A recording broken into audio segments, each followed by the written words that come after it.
Geen onsprekende resultaten van de Snitsers dit seizoen. Ze voetballen meestal wel aardig mooi, maar hebben moeite met de eindpaas en dus mooi scoren. Juist in Alcides wie het net oors. Na een kwartier spelen kreeg Snits de wedstrijd aardig onder controle en creëerde zelfs kansen. Goeie ongeval en het schot van Ramon Giro Batalla.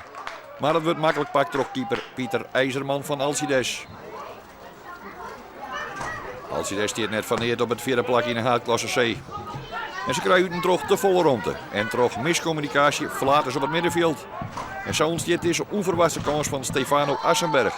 En shit slap in, makkelijke prooi voor keeper Ernst Pieter Bantema. Ingooi voor Snits Wietswart. Klaas Cotanus. Dit mooi om zien stand erheen. Draaien aan het aanlezen is te kwart. En dan komt het schotkans nog voor Wieber en Visser. Maar die shit royaal njonken. Op dit stuit hier Snits volslaan controle over de wedstrijd. Kees Maal. Op Ramon Giro. Ramon Giro kapt en draait en krijgt het dan Kees Maal op de eerste kans nog om te shitten. Maar dat gaat ik weer royaal njonken. Alcides had er moeite mee. Nikel en Soko. Bij de inzet. Kan voor het kap worden. Is het Freek de Jong die de bal op een ei inbrengt. En op flater van de verdediger komt de bal samen voor de voeten van Wieber en Visser. Maar die zien inzet mist het doel. Maar nog een jaloere spelen. Beginnen de Snitsers te knoeien. Lange ballen van beide kanten. Maar dat jouwt hier Erik van Lezen willen uitsprutsen mogelijkheid. Maar lokkig voor Snitswietswat. Hier de bal Vallons en Njonken het doel. Op slag voor eerst kreeg Snits een vrije trap op een mooi plekje. Hij wordt noemen terug Ramon Giro. En 4 verdediger en de boedelkant van de PL Njonken. Keeper Pieter IJzerman lieke wel wist te wezen van zijn zaak, maar het scheelde net volle. Tweede helft begint mooi een grote kans voor Alcides. Geen boetenspul voor Lazaro Ben. Zijn stift is net heeg genoeg. En dan is de redding van keeper Ernst Pieter Bantema Creus. Snits kreeg het even dreig. De klungel in de verdediging. En dan het uitverdedigen is ik weer net goed. En dan is de kans voor Martin van Tende. En waar is keeper Ernst Pieter Bantema? De bobbel is in de partij. Alcides bezieken druk te houden. Maar zo ontstiert dan de kans op de counter. Kees Maal, mooi de paas. Op Elwin Kloosterman, die het een prima wedstrijd speelt. Maar dan speelt hij hier de bal te 4 voor hem uit. Maar het is dus wel een hele goede mogelijkheid om op 1-0 te komen.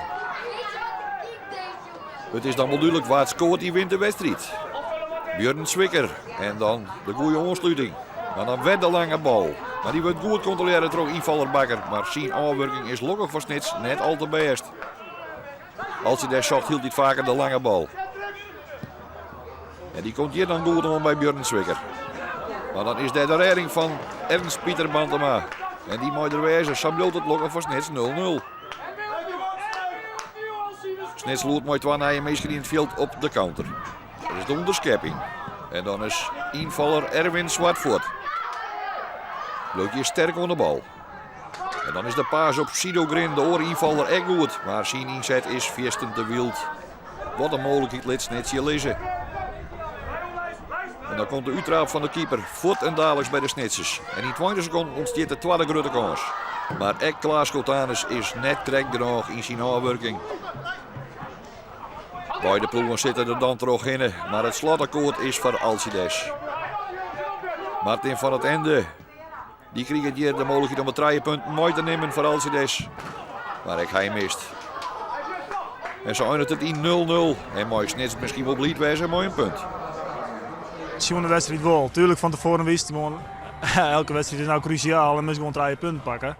Maar als je naar de wedstrijd dan is het gewoon terecht denk ik. En dan wie dat voor u wel het maximale. Tuurlijk krijgt zo'n Pillietse kansen, maar ik denk als het wat ouder is van die van hun dan mooi blij wezen maar een punt. Van de ene kant had ik gehoopt op 3, maar helaas. Het is ook sprokkelijk en je moet gewoon vol voor de winst gaan. En dan kijken we waar we eindigen.